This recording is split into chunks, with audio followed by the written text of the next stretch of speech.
belasan aktivis yang menggelar aksi dengan spanduk besar bertuliskan "Indonesia is not for sale" telah dibawa ke kantor polisi. Bagaimana perkembangan nasib mereka sekarang?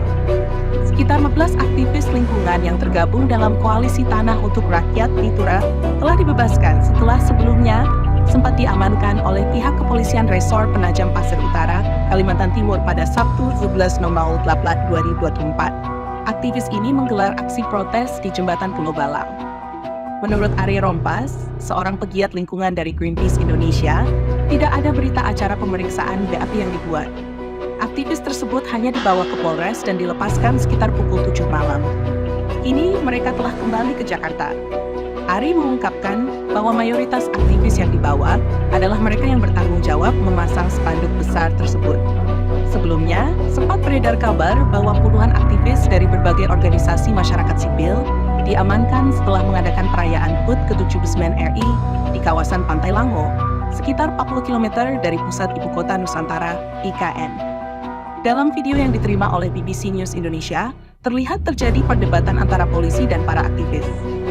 Pihak kepolisian melarang kegiatan ini dengan alasan izin dan keselamatan.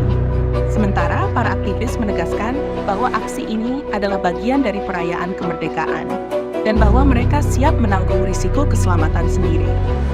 Kami tegaskan bahwa ini adalah bagian dari perayaan 17 Agustus bersama masyarakat.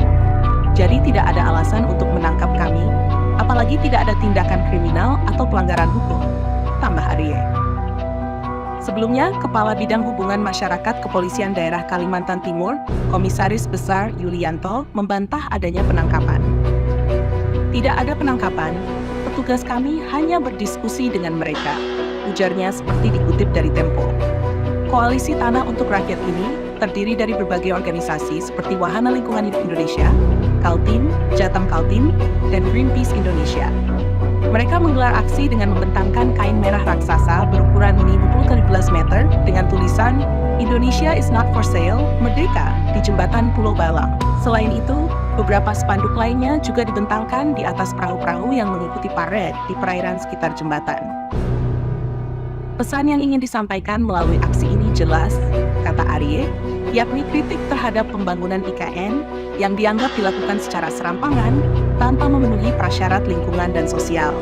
Sebaliknya, pemerintah malah memberikan dana besar-besaran yang kebanyakan untuk kepentingan segelintir orang, termasuk memberikan hak guna usaha selama 190 tahun kepada investor, yang jelas bertentangan dengan semangat kemerdekaan dan keadilan sosial, kata Arye. Di sisi lain, pihak otorita IKN menyatakan bahwa pemerintah telah menyiapkan berbagai program pemberdayaan untuk masyarakat lokal, termasuk dalam bidang pendidikan. Mereka juga menegaskan bahwa keberhasilan pembangunan IKN tidak bisa diukur sekarang, melainkan pada tahun 2045. Ketua Satgas Percepatan Pembangunan Ibu Kota Nusantara, Ganis Sumadilaga, menambahkan bahwa dorongan investasi di IKN adalah untuk kepentingan masa depan, bukan untuk saat ini. Kontroversi dan tantangan pembangunan IKN. Pembangunan IKN di Kalimantan Timur adalah salah satu proyek paling ambisius yang pernah dilakukan oleh pemerintah Indonesia. Dirancang sebagai upaya untuk mengurangi beban Jakarta yang semakin padat, IKN diharapkan menjadi pusat pemerintahan baru yang modern dan ramah lingkungan. Namun, proyek ini juga menuai banyak kontroversi, terutama terkait dampak lingkungan dan sosial yang ditimbulkannya. Salah satu kritik utama terhadap proyek IKN adalah kurangnya transparansi dan partisipasi publik dalam proses perencanaannya. Banyak kalangan menilai bahwa keputusan untuk memindahkan ibu kota ke Kalimantan Timur dibuat tanpa melalui konsultasi yang memadai dengan masyarakat lokal dan tanpa mempertimbangkan sepenuhnya dampak lingkungan jangka panjang. Para aktivis juga menunjukkan bahwa pembangunan besar-besaran ini telah mempercepat deforestasi di kawasan tersebut yang mengancam keanekaragaman hayati dan keseimbangan ekosistem. Kalimantan adalah rumah bagi berbagai spesies yang terancam punah, termasuk orangutan, dan pembangunan yang tidak terkendali berpotensi menghancurkan habitat alami mereka.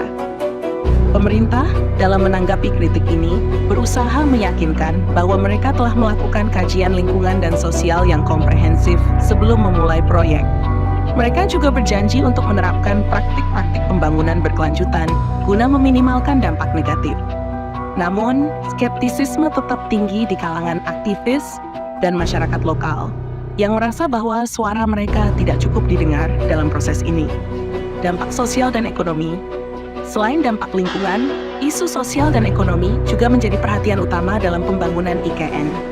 Banyak masyarakat lokal, terutama mereka yang tinggal di sekitar kawasan yang akan dibangun, khawatir bahwa mereka akan kehilangan akses terhadap lahan dan sumber daya alam yang selama ini menjadi sumber penghidupan mereka.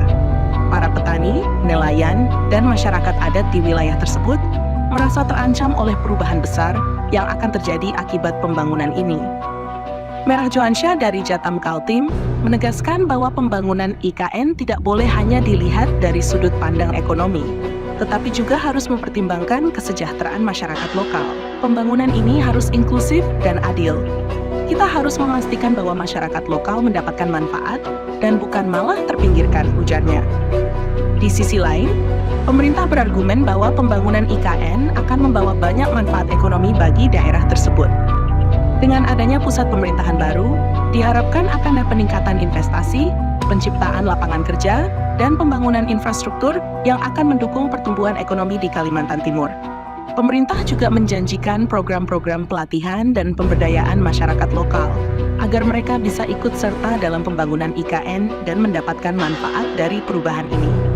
Namun, masih ada kekhawatiran bahwa manfaat ekonomi yang dijanjikan ini tidak akan merata dan hanya akan dinikmati oleh segelintir pihak yang memiliki akses ke sumber daya dan jaringan yang kuat.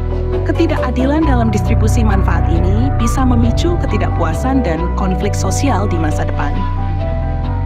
Respon dari pemerintah melalui otorita IKN dan berbagai kementerian terkait terus berupaya menjelaskan pentingnya proyek IKN bagi masa depan bangsa. Mereka menegaskan bahwa pembangunan ini merupakan bagian dari visi jangka panjang untuk menciptakan pemerintahan yang lebih efektif, mengurangi ketimpangan antara Pulau Jawa dan daerah lainnya, serta mengembangkan kota yang lebih ramah lingkungan. Danis Madilaga, Ketua Satgas Percepatan Pembangunan Ibu Kota Nusantara, mengatakan bahwa proyek IKN tidak hanya tentang memindahkan ibu kota, tetapi juga tentang merancang kota masa depan yang berkelanjutan. Ini adalah kesempatan bagi kita untuk membangun kota yang lebih baik, yang lebih manusiawi, dan yang lebih sesuai dengan tantangan abad ke-21, katanya. Namun, tantangan untuk mewujudkan visi ini sangat besar. Selain menghadapi kritik dari aktivis lingkungan dan masyarakat lokal, pemerintah juga harus mengatasi masalah teknis, logistik, dan pembiayaan yang kompleks. Proyek ini membutuhkan investasi besar dan kerjasama dari berbagai pihak, termasuk sektor swasta dan mitra internasional. Kesimpulan, aksi protes di Jembatan Pulau Balang pada 11 Agustus 2024 menjadi pengingat bahwa pembangunan Ibu Kota Nusantara bukanlah proyek yang tanpa kontroversi. Meskipun pemerintah berupaya untuk meyakinkan publik tentang manfaat jangka panjang dari proyek ini, kekhawatiran tentang dampak lingkungan, sosial, dan ekonomi masih sangat nyata. Suara-suara dari masyarakat dan aktivis lingkungan perlu didengar dan dipertimbangkan dalam setiap langkah pembangunan ini. Kontroversi seputar pembangunan IKN menggarisbawahi pentingnya transparansi, partisipasi publik, dan pendekatan yang berkeadilan dalam setiap proyek pembangunan besar. Keberhasilan IKN bukan hanya diukur dari seberapa cepat proyek ini selesai, tetapi juga dari seberapa baik ia bisa menjawab tantangan lingkungan dan sosial, serta memenuhi kebutuhan dan harapan masyarakat Indonesia. Dengan demikian, masa depan IKN sebagai pusat pemerintahan baru Indonesia akan sangat ditentukan oleh bagaimana proyek ini dikelola dan apakah ia bisa benar-benar menjadi model pembangunan yang berkelanjutan dan inklusif. Hanya dengan mendengarkan dan melibatkan semua pemangku kepentingan, termasuk masyarakat lokal dan aktivis lingkungan, IKN bisa menjadi kota yang tidak hanya modern dan ramah lingkungan, tetapi juga adil dan manusiawi.